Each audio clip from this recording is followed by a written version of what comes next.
Well, what we're looking at here is the quintessential muscle car. This is the original Pontiac GTO, earning really the credit for starting the muscle car era.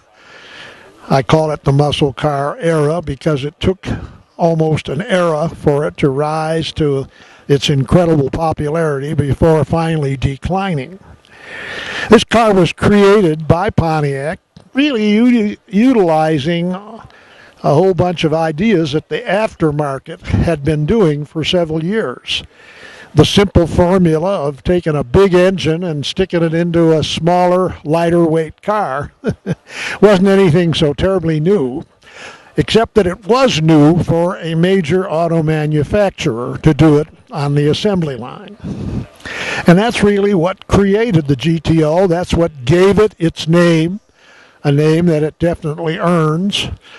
The name actually is Italian, Gran Turismo Omologato, which stands for Grand Touring Homologated, which, if you boil that down, means simply taking an engine which was created for one car built by Pontiac, in this case we'll call it the Bonneville, and stuffing it into another car built by Pontiac, we'll call it the Tempest or the Le Mans.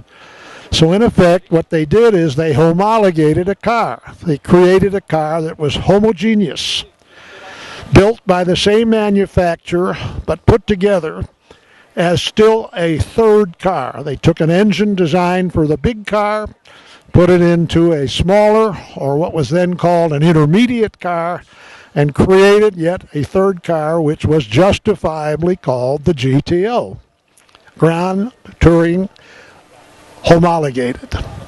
That's a term, actually, that was recognized by the FIA, International Racing Organization. The Federation International Automobile is what it stands for. And they, as you might appreciate, control auto racing worldwide. And they had a class called the GTO class, which was created for exactly that purpose. Any manufacturer that wanted to homologate or build a car out of parts that were originally designed for yet another car in their line, they could do that and they would accept it for racing. And that's how the Ferrari happened to be created. Ferrari took a serious racing engine, put it into a street-designed coupe, and created a GTO.